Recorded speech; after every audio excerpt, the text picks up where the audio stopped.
Now, kidnappers are now getting and rather using dating sites to lure unsuspecting victims. Police in Gauteng arrested 7 suspects after a Wits University student was kidnapped.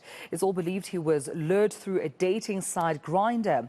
While the 18-year-old victim was traced and found at Denver Men's Hostel. So let's bring in Gauteng Police spokesperson now. Brigadier Brenda Muridili joins me for more on this incident. And thank you so much for your time, Brigadier. Good morning to you. How prevalent are such cases? We understand in as far as this particular case, and you can of course expand on it, Brigadier, it was an 18-year-old lured through a dating site to a men's hostel. That turned out quite unfortunate because he was thereafter kidnapped. Yes, good morning, Tinel, and good morning to the viewers. With this particular incident, it occurred on the 19th of this month. Fortunately enough, this victim, his roommate, noticed that he has been missing and was not able to contact him. So he immediately reported the matter to the police, and that enabled the SAPS Hillbroad to mobilize the necessary resources like your crime intelligence from the province as well as from the National Crime Intelligence Unit that deals with kidnapping cases, as well as other partners like your private companies with their resources to ensure that they were able to trace the suspect, one of the suspects at an ATM, where supposedly he was to withdraw the money, the ransom money that they have extorted from the family. So that suspect led them to Denver Hostel, where the victim was found bound and beaten, and currently he is in a critical condition in hospital. But the 7 suspects are appearing today at the Johannesburg Magistrate Court. How prevalent are such cases, Brigadier, where, unsuspecting, dating app subscribers often fall for, meeting up with these alleged perpetrators only to find themselves in such unfortunate situations and circumstances?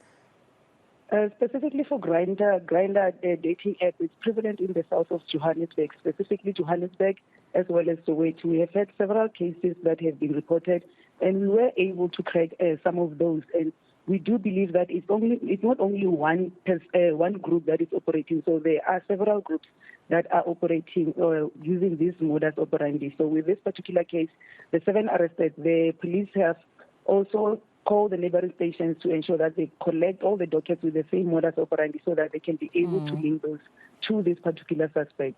Yeah. Do these suspects particularly target members of the LGBTQI+ community?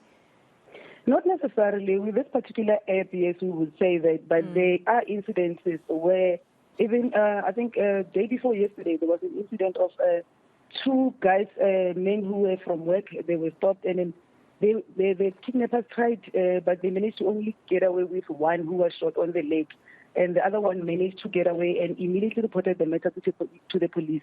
By Wednesday evening, the police were able to crack that case also, and the suspects were arrested in a day. One of them, the others managed to flee, but the police are tracing those. So those were not lured via the app, but these kinds of cases even when we're doing the crime statistics, we have seen that our kidnappings have gone up, but there are incidents where they kidnap the victims and then they clean out their bank accounts. If they don't have money on them, then they extort the family for the safe return of their loved one. Yeah, and I understand that this particular group was also linked to around 85 cases. Are these cases for kidnapping, or do they vary in terms of the nature of the crime?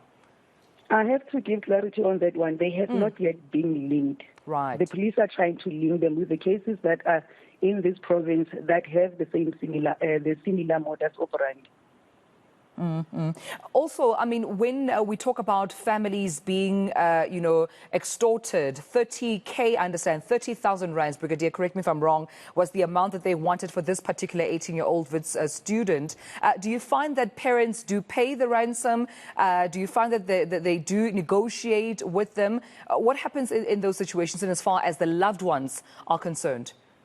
One of the resources that they mobilize is our hostage negotiators. So they will guide the family through this particular incident, and then it's up to the family, because with regards to the SAPS, we cannot allow the situation where we are involved in paying money that has been extorted, because that is a criminal offense. So some of the families, they do say that their loved one's life is more important than money, so they will do that on their own so that they can ensure the safe return of their loved one. Yeah, and I understand that actually you were notified as well by this incident when the 18-year-old Wits University student's roommate reported him missing. Are you able to share the status of his condition? Is he okay?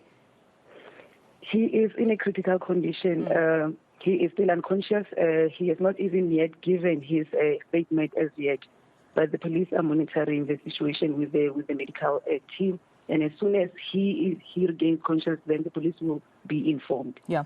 But I also understand, Brigadier, before I let you go, that when you made the arrests, you also found some items belonging to the student. Yes, his personal items, his cell phones, his student cards, etc. was found, as well as three knives.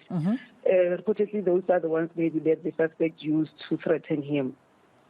We'll leave it there, and I appreciate you giving us this clarity. Gauteng Police spokesperson Brigadier Brenda Muridili updating us on what actually transpired. You would know we've been running the story even here on eNCA regarding an 18-year-old Wits student that was lured to a Denver men's hostel after going on a dating app that's Grindr. And that's where, of course, he was robbed of his items and thereafter kidnapped. It's understood the 18-year-old is still unconscious and hasn't even provided a statement yet to the police. But as it stands, the suspects linked to this particular crime have been arrested. But also, it seems like it's a recurring incident, and a spate of similar cases that the police are dealing with, particularly in the south of Johannesburg, where people using Grindr are rather targeted and thereafter kidnapped with their loved ones and family members, trying to be extorted there for amounts of money ranging from 30K to, I suppose, even higher amounts in exchange for their safe return. What we do know now is that the suspects have been arrested,